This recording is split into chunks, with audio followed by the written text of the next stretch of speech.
السلام علیکم ورحمۃ اللہ وبرکاتہ۔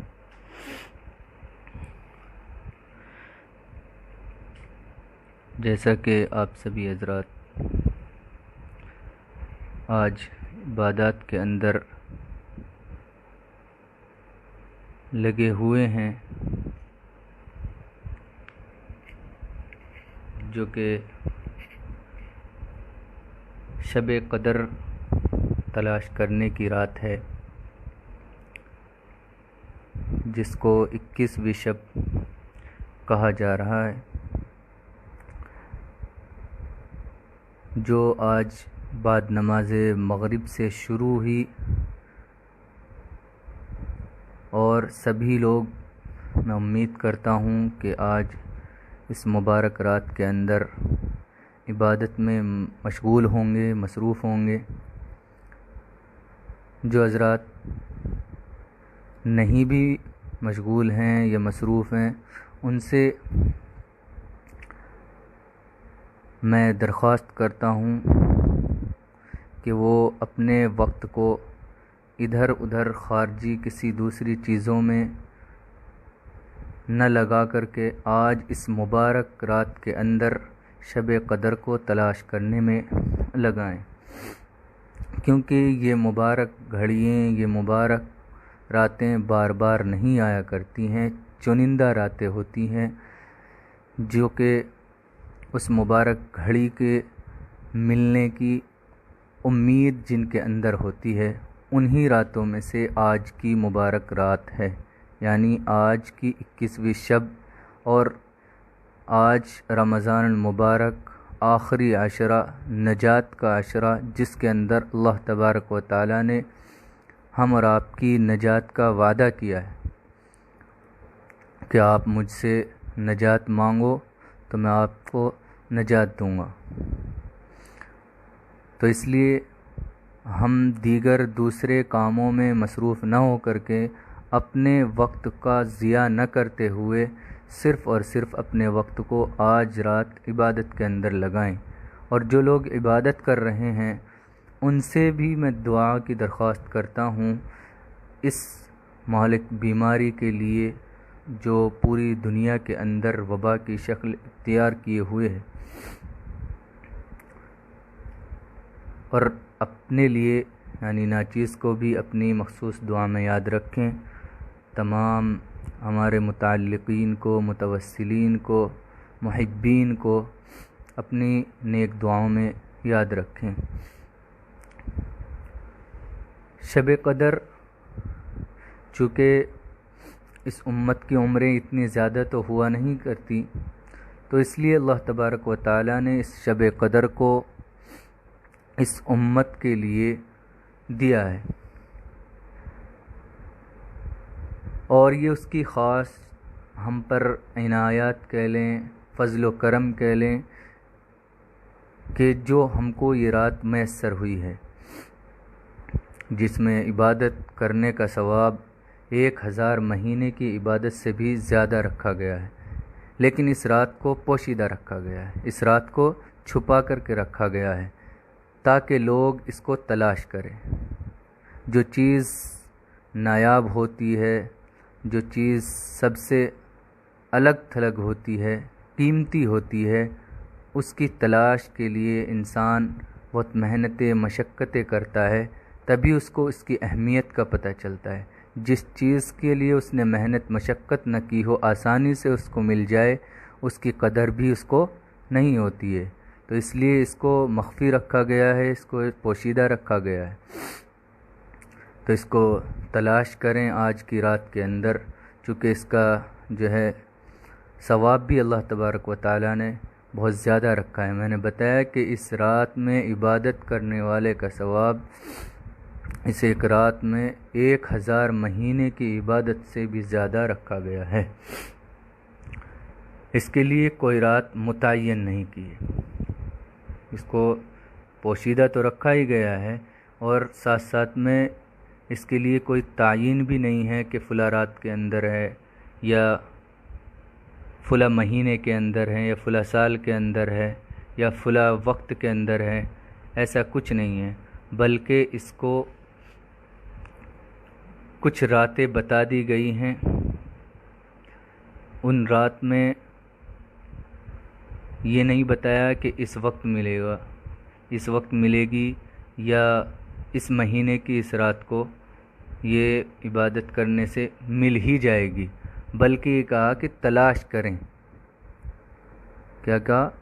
کہ تلاش کریں، تلاش کرنے سے اس میں مل سکتی ہے، وہ آپ کے مقدر کے اوپر، آپ کے نصیب کے اوپر ہے۔ تو ہمارے اولیاء اللہ نے جو پایا ہے اس رات کو، بہت سے اولیاء اللہ نے، وہ رمضان المبارک کے آخری عشرے کے اندر جو طاق رات کہلاتی ہیں، ان کے اندر اولیاء اللہ نے اس کو پایا بھی ہے۔ اس طاق رات کو میں آپ کو بتا دیتا ہوں، وہ طاق رات کون کون سی ہیں۔ ایک 21ویں شب، پھر 23ویں شب، پھر 23ویں شب کے بعد میں 25ویں شب آتی ہے، پھر 27ویں شب، پھر 29ویں شب۔ انہی راتوں کے اندر اولیاء اللہ نے اس کو پایا بھی ہے، اسی لیے آپ کو بھی انہی راتوں کے بارے میں بتایا جاتا ہے کہ انہی راتوں میں اس کو تلاش کریں۔ جب تلاش کرے گا انسان تو اس کے لیے، جب اس میں وقت کا تعین نہیں ہے، تو اس لیے آپ سے درخواست بھی کی جاتی ہے کہ پوری کی پوری رات اس میں عبادت میں ہی گزاریں، یعنی آپ کا کوئی بھی عمل، کوئی بھی کام عبادت سے ہٹ کر کے نہ ہو، خاص کر کے رات کا آخری حصہ، وہ تو آپ کو دل جمعی کے ساتھ اسی کے اندر گزارنا ہے۔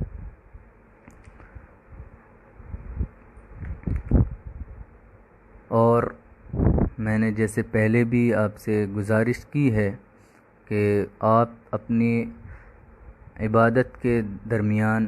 دعا بھی کرتے رہیں کہ اللہ تبارک و تعالی اس مہلک بیماری سے دنیا کو پاک اور صاف کر دے۔ یہ جو وبا عام ہوئی ہے دنیا کے اندر، اس کو اللہ تبارک و تعالی جلد از جلد ختم فرما دے۔ میں آپ کو بتا دیتا ہوں کہ علامہ رجب حنبلی اپنی کتاب لطائف المعارف میں لکھتے ہیں کہ جب جمعے کی رات طاق رات سے آ ملے تو امید کی جا سکتی ہے کہ یہی شب قدر ہے۔ یہ خوشخبری کے طور پر میں آپ کو بتا رہا ہوں کہ آج کی جو رات ہے وہ 21ویں شب ہے، اور جمعے کی شب، جمعے کا دن اور 21ویں شب جو ہے، اس کی ایک خوشخبری کے طور پر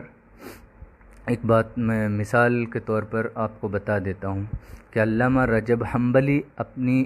کتاب لطائف المعارف میں لکھتے ہیں کہ جب جمعے کی رات یعنی طاق رات سے آ ملے تو امید کی جا سکتی ہے کہ یہی شب قدر ہے۔ اور علامہ ابن تیمیہ رحمۃ اللہ علیہ لکھتے ہیں کہ جب جمعے کی رات آخری عشرے کی طاق رات سے ملے تو یہ رات لائق ہے کہ اسے شب قدر کا درجہ ملے۔ یہاں پر دونوں چیزیں، یعنی جمعے کی رات ہے، 21ویں شب ہے، اور رمضان المبارک کے آخری عشرے کی رات، آخری عشرے میں جو جمعہ ہے اس کی رات۔ چونکہ آج جمعے کی رات ہے اور پہلی طاق رات بھی یہی ہے، تو اس میں قوی امید ہے کہ آج شب قدر ہو، تو اس لیے آج رات کثرت سے عبادت کریں، یعنی آپ کا تھوڑا بھی وقت ضائع نہ ہو، یعنی دنیاوی باتوں میں، لہو و لعب میں نہ گزرے، بالکل نہیں، لغوبات میں نہ گزرے۔ اور جب ہم عبادت کر کے فارغ ہو جائیں تو اس کے لیے دعا کا اہتمام کریں، کیونکہ دعا جو ہے عبادت کا مغز ہے، دعا عبادت کا مغز ہوا کرتی ہے۔ تو جب ہم عبادت سے فارغ ہو جائیں تو اس کے بعد یکسوئی کے ساتھ میں، عاجزی اور انکساری کے ساتھ میں اللہ رب العزت سے دعا کریں۔ دعا کی قبولیت کے 3 معنی ہیں۔ دعا کی قبولیت کے 3 معنی ہیں۔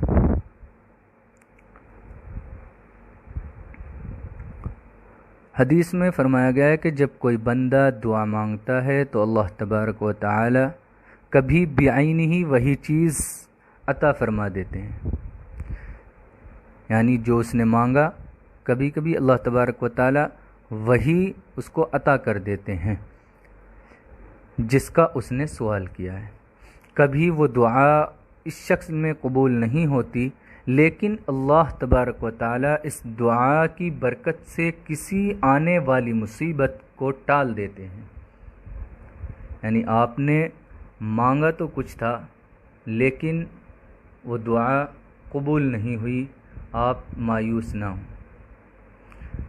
ہو سکتا ہے کہ اس کی برکت سے اللہ تبارک و تعالی آپ پر کوئی بڑی مصیبت آنے والی جو تھی اس کو ٹال دیں۔ تو یہ تو ہمارے لیے اور بھی خوشی کی بات ہے کہ جب کہتے ہیں نا کہ جان ہے تو جہان ہے، تو جب ہم اپنی زندگی کے اندر محفوظ رہیں گے، حادثات سے محفوظ رہیں گے، مصیبتوں سے آنے والی بلاؤں سے محفوظ رہیں گے، تو انشاءاللہ العزیز دوبارہ بھی دعا کرنے کا، اللہ تبارک و تعالیٰ کے سامنے کھڑے ہونے کا، ہاتھ پھیلانے کا موقع ملے گا۔ تو ہو سکتا ہے کہ اللہ تبارک و تعالیٰ دوسری مرتبہ آپ کی دعا قبول فرما لیں۔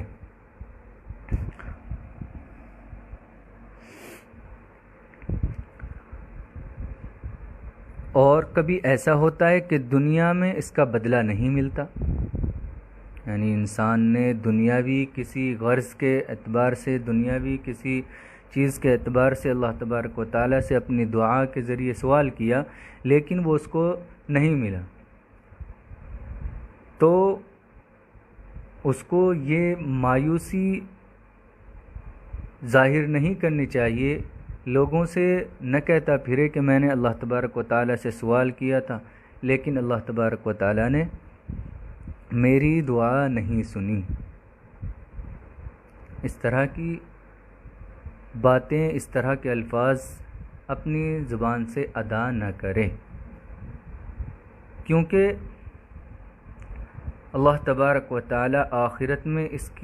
اس دعا کی برکت سے اس کے لیے اجر و ثواب محفوظ فرما دیتے ہیں۔ یعنی جو اس نے اب مانگا ہے، اللہ تبارک و تعالی اس کا بدلہ، یعنی جو اب اس نے عبادتیں کی ہیں اس بندے کو آخرت میں دیتے ہیں، یعنی جہاں پر نفسی نفسی کا عالم ہوگا، انسان بھائی بہن باپ بیٹا ماں بیٹی کوئی کسی کا پرسان حال نہیں ہوگا، جب ایک ایک نیکی کا ہم کو بہت زیادہ ضرورت ہوگی، اس وقت میں اللہ تبارک و تعالی ہو سکتا ہے کہ آج کی آپ کی دعا کو نہ قبول کر کے اس کا اجر جو ہے وہاں پر دے۔ آج آپ نے جو دعا اب کے لیے کی ہے وہ اللہ تبارک و تعالی آپ کی یہاں پر وہ حاجت پوری نہ کر کے اس کے بدلے میں اللہ تبارک و تعالی آپ کو اس کا اجر جو ہے آخرت میں عطا کریں گے۔ تو یہ ہمارے لیے خوشی کی بات ہے کہ دنیاوی چیز آخرت کی چیز کے مقابلے بہت کم ہوتی ہے۔ تو اس لیے جہاں پر کوئی آپ کا پرسان حال نہ ہو، اس گھڑی کے اندر اس وقت میں اگر آپ کی ہیلپ کے لیے، آپ کی مدد کے لیے کوئی آتا ہے، تو میرے محترم بزرگوں اور دوستو، اس وقت میں آپ کی خوشی کا کیا ٹھکانہ ہو۔ آپ کو جب آپ کی ضرورت پوری کرنے کے لیے وہاں پر کوئی نہیں ہوگا، پھر اللہ تبارک و تعالی آپ کی آج کی ہوئی یہ دعا جس پر آپ مایوس ہو چکے تھے، اللہ تبارک و تعالی اس کے بدلے آپ کو کوئی بڑا انعام دیں گے، تو آپ کی خوشی کا ٹھکانہ نہیں رہے گا اس وقت۔ تو اس لیے دعا کرنے کے بعد اگر آپ کو وہ چیز ہینڈ ٹو ہینڈ یعنی ہاتھ کے ہاتھ نہیں ملتی ہے تو مایوس بالکل نہ ہوا کریں. اور دعا میں بے نیازی ہونی چاہیے. دعا میں بے نیازی نہیں ہونی چاہیے، اس لیے کہ اللہ تبارک و تعالی سے مانگنے میں الحاح زاری ہونی چاہیے، عاجزی اور بندگی کا اظہار ہونا چاہیے. یعنی سینہ تان کے، یا دوسرے جو آج کل دیکھا جاتا ہے کہ انسان دعا مانگ رہا ہے اور ذہن اس کا کہیں اور ہے، یا دعا میں ہاتھ تو پھیلائے ہوئے ہیں پر اس نے اللہ تبارک و تعالیٰ کی طرف لو نہیں لگائی ہوئی ہے، تو وہ بددلی کے ساتھ میں دعا مانگ رہا ہے، دل جوئی کے ساتھ میں، دل لگی کے ساتھ میں، دل جمعی کے ساتھ میں اس نے اللہ تبارک و تعالیٰ سے مانگا ہی نہیں ہے. تو ایسوں کو ملنا بھی مشکل ہوتا ہے. کبھی اس طرح دعا نہ مانگے کہ اے اللہ اگر تو چاہے تو مغفرت فرما دے. بہت سے جملے ہوتے ہیں جو کہ اللہ تبارک و تعالیٰ کو ناپسند ہوتے ہیں، تو انہی جملوں کا ذکر میں کیے دے رہا ہوں کہ کبھی اس طرح دعا نہ مانگیں کہ اللہ اگر تو چاہے تو مغفرت فرما دے، اگر تو چاہے تو شفا دے دے. یہ تو آپ کی دعا مانگنے سے یہ کہیں کہ بن مانگے بھی اللہ تبارک و تعالیٰ تو ہر چیز پر قادر ہے نا. وہ تو اپنی شایان نشان بندے کو عطا ہی کرتا رہتا ہے، جس کو جتنی ضرورت ہوتی ہے، جس کو جتنا دینا ہوتا ہے اللہ تبارک و تعالیٰ دیتا ہے. لیکن اس میں اضافہ، اس بگڑے ہوئے کام کو سدھروانا، یہ اللہ تبارک و تعالیٰ سے مانگنے کے ساتھ میں ہوتا ہے. اللہ تبارک و تعالیٰ سے جب ہم دل لگا کر کے عاجزی اور انکساری کے ساتھ میں مانگیں گے تبھی وہ چیز ہم کو ملے گی، یا ہمارے بگڑے ہوئے حالات سدھریں گے. یہ تو آپ اگر یہ کہیں کہ تو چاہے تو شفا دے دے، تو چاہے تو میرا یہ کام بنا دے، یہ تو آپ اسی کے اوپر چھوڑ رہے ہیں، گویا کہ ابھی بھی آپ اس سے مانگ نہیں رہے ہیں. تو اس طرح کے جملے اپنی دعا کے اندر ہرگز نہ بولیں کہ اللہ تو اگر چاہے تو مغفرت فرما دے اور اگر چاہے تو شفا دے دے. اسی طرح کے اور بھی دوسرے جملے ہوتے ہیں. رسول اکرم صلی اللہ علیہ وسلم نے اس سے منع فرمایا ہے. ارشاد فرمایا کہ پختگی کے ساتھ دعا مانگو، یعنی آپ کا ذہن بھی وہیں ہونا چاہیے جب آپ دعا مانگ رہے ہوں. ذہن آپ کا منتشر نہ رہے، کھلواڑ دعا کے اندر بالکل نہ ہو، مذاق بالکل نہ ہو. دعا عاجزی اور انکساری کے ساتھ میں مانگی جائے. اللہ تبارک و تعالیٰ کو حاضر اور ناظر جان کر کے دعا مانگی جائے، بددلی کے ساتھ میں نہیں. رسول اکرم صلی اللہ علیہ وسلم نے اس طرح کی دعا سے، اس طرح کے الفاظ کے ساتھ دعا مانگنے سے منع فرمایا ہے. ارشاد فرمایا کہ پختگی کے ساتھ دعا مانگو. اسی طرح جو دعا مانگیں بار بار مانگیں. آپ نے جو دعا مانگی ایک بار مانگ لی اور پھر سوچا کہ اللہ تبارک و تعالیٰ دے ہی دیں گے، بس کل نہیں ملی تو پھر اس کی شکایتیں لوگوں سے کرتے پھر رہے ہیں کہ میں نے دعا مانگی تھی اللہ نے دی نہیں، ابھی میں نے بیٹا مانگا، میں نے یہ چیز مانگی اللہ تبارک و تعالیٰ نے دیا ہی نہیں ہے. تو اس طرح کی بھی شکایتیں نہ کرتے پھریں. ایک بار آپ نے دعا مانگی قبول نہیں ہوئی، معلوم نہیں کیا وجہ ہوگی، اللہ تبارک و تعالیٰ بہتر جانتے ہیں، بہتر ہی کرتے ہیں. تو اس لیے آپ کو چاہیے کہ اس دعا کو اگلی مرتبہ بھی مانگیں. تو اسی لیے لکھا ہے کہ دعا جو مانگیں بار بار مانگیں، کم از کم 3 مرتبہ اس کو دہرائیں. جو دعا آپ نے مانگی ہے اس کو 3 مرتبہ دہرائیں. اور دعا مانگنے کے بعد یہ نہ کہیں کہ اتنے دن سے مانگ رہا ہوں، دعا مانگنے کے بعد یہ نہ کہیں کہ اتنے دن سے مانگ رہا ہوں، قبول ہی نہیں ہوتی۔ بہت سے بعض حضرات ہوتے ہیں نا کہ ایک مرتبہ آپ نے دعا کر لی بس جمعے کی نماز پڑھنے کے بعد میں، ایک تو بہت سے حضرات جاتی ہیں جمعے کو ہیں بس، کہ وہی مسئلہ مشہور ہے دیہات کے اندر کہ 8 کی کھاٹ کی 360 کی، کہ جمعے کی پڑھ لی، جنازے کی پڑھ لی اور عید کی نماز پڑھ لی۔ بہت سے ایسے حضرات ہیں، اور وہی لوگ کیا ہے شکایت کرتے پھرتے ہیں کہ میں نے تو دعا کی تھی اور میری دعا قبول نہیں ہوئی۔ دعا مانگ کے ہی کیا کریں، قبول تو ہوتی نہیں ہے۔ بہت سے حضرات ایسے کلمات ادا کر دیتے ہیں، استغفر اللہ کہ اللہ معاف فرمائے، کہ بہت برے الفاظ ہوتے ہیں جو اللہ تبارک و تعالیٰ کو ناگوار گزرتے ہیں۔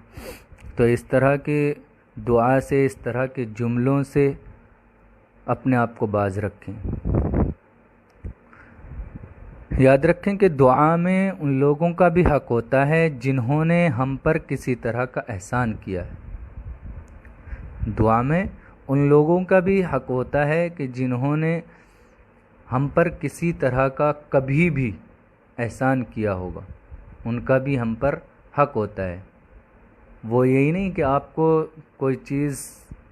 دیتے ہوئے یا آپ کی ہیلپ کرتے ہوئے، آپ کی مدد کرتے ہوئے آپ سے دعا کی درخواست ہی کریں، ایسا نہیں ہے۔ وہ بدلہ نہیں چاہتے ہیں بلکہ وہ بدلہ اللہ تبارک و تعالیٰ پر چھوڑ دیتے ہیں کہ وہ اللہ ہی اس کا بدلہ دے گا۔ تو جب آپ دعا کرتے ہیں تو بعض اوقات ایسا ہے کہ دعا قبول ہوتی ہے، پر ساتھ ساتھ میں آپ کے اس بندے کے حق میں بھی دعا قبول ہوتی ہے جس نے آپ کے ساتھ میں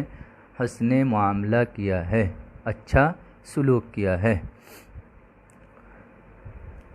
تو ان لوگوں کا بھی آپ کی دعا میں حق ہے کہ جنہوں نے ہم پر کسی طرح کا احسان کیا ہے، ہمارے والدین، ہمارے اساتذہ، جنہوں نے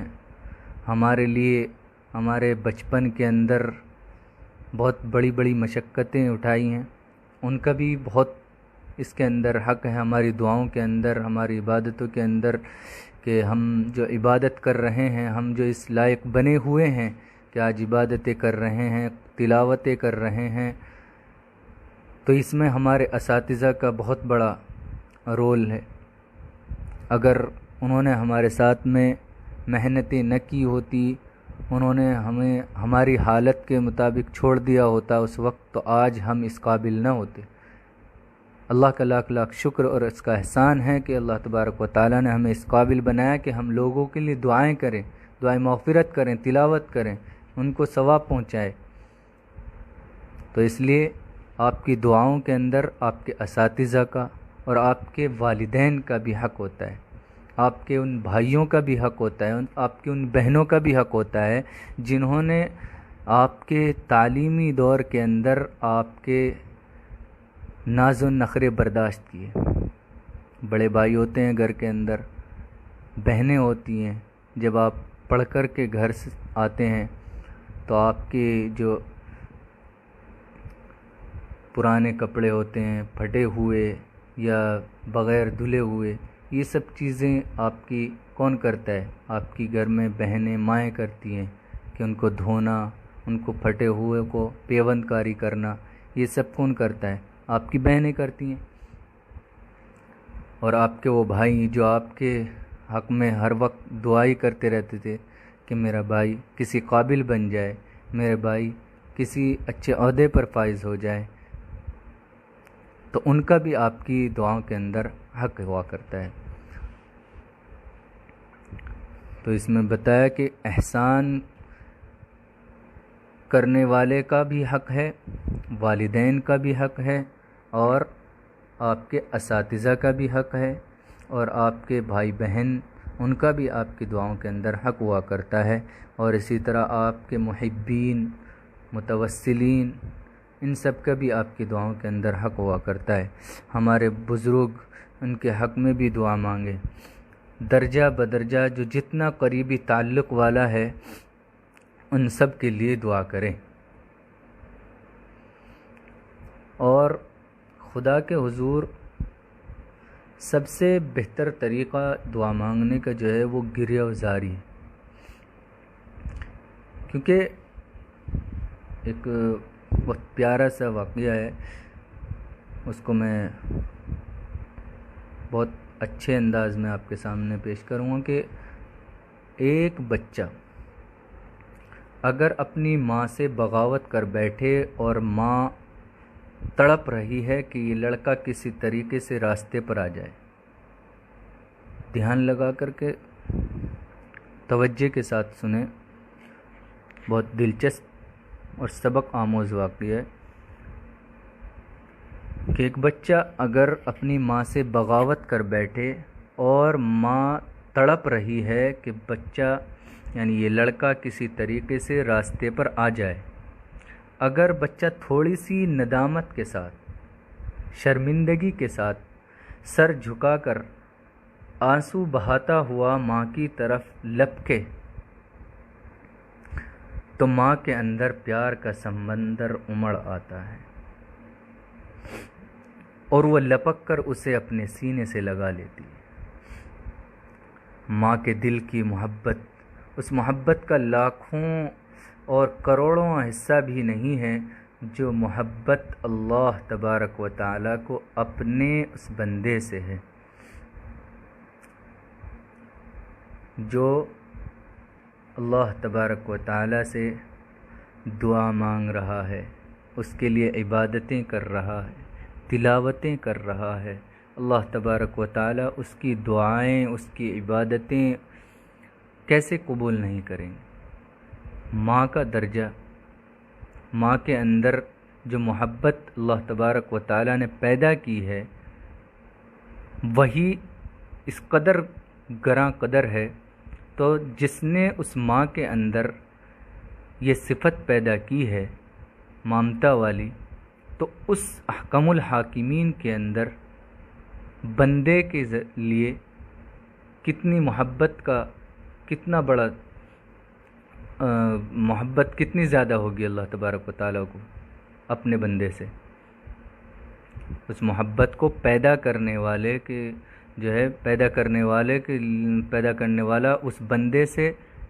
کتنی محبت کرے گا، آپ خود سمجھیے، غور کریے کہ ماں کے اندر محبت کا مادہ بھی اللہ تبارک و تعالیٰ ہی نے ڈالا ہے، تو جو ماں کے اندر اتنی زیادہ محبت ڈال سکتا ہے اپنی اولاد کے لیے، تو اللہ تبارک و تعالیٰ خود کتنی محبت کرے۔ تو اس لیے اس سے مانگتے رہا کریں، اس کے لیے عبادتیں کرتے رہا کریں، کیونکہ اس کو مانگنا پسند ہے، آپ کا مانگنا اس کو بہت زیادہ پسند ہے، ترس آتا ہے آپ پر، ترس کھا کر کے وہ آپ کے بگڑے ہوئے کام بنا دیتا ہے، آپ کی بگڑی کو بنا دیتا ہے۔ تو اس لیے مانگتے رہا کریں، اس میں شرمندگی بالکل محسوس نہ کیا کریں۔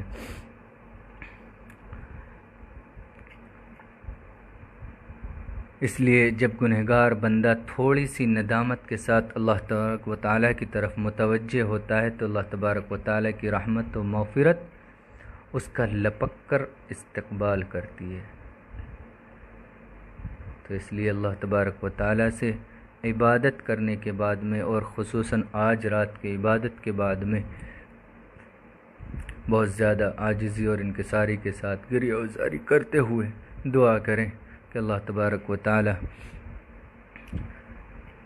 تمام ہی مرحومین جو اس دنیا سے رخصت ہو چکے ہیں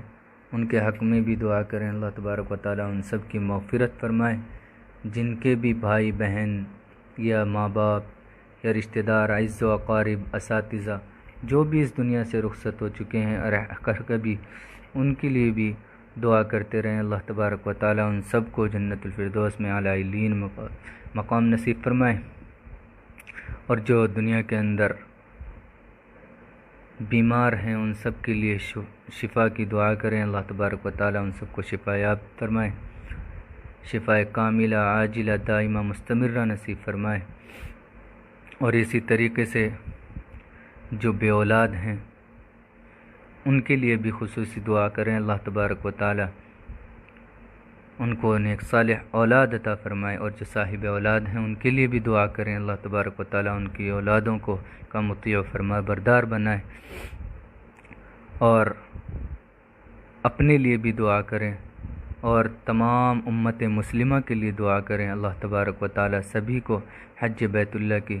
سعادت نصیب فرمائے، وہاں کی حاضری بار بار نصیب فرمائے، جو ہو کر کے آئے ہیں ان کو بھی دوبارہ جانا میسر فرمائے اللہ تبارک و تعالیٰ سے، اور یہ دعا کریں کہ یہ جو کرونا نامی وائرس اس دنیا کے اندر وبا کی شکل اختیار کیے ہوئے ہے، اللہ تبارک و تعالیٰ اس کو بہت جلد اس دنیا سے دور فرما دے، اس دنیا سے ختم فرما دے، اور جن لوگوں نے ہم سے دعاؤں کے لیے کہا ہے یا لکھا ہے یا دعاؤں کی توقع امید رکھتے ہیں یا ان کے ہم پر حقوق ہیں یا جو کہنا چاہتے تھے کہہ نہیں سکے ہیں، ان کے لیے بھی دعا کریں کہ اللہ تبارک و تعالیٰ ان کی بھی دلی جائز آرزوؤں اور تمناؤں کو پورا فرمائیں، اللہ تبارک و تعالیٰ سے حقیر کے لیے بھی دعا کریں، اللہ تبارک و تعالیٰ میری بھی دلی جائز تمنا اور آرزوؤں کو پورا فرما دے، اور میں بھی دعا کرتا ہوں اللہ تبارک و تعالیٰ ہمارے تمام ناظرین اور سامعین کی دلی جائز تمنا اور آرزوؤں کو پورا فرمائے، آمین۔ السلام علیکم ورحمۃ اللہ وبرکاتہ۔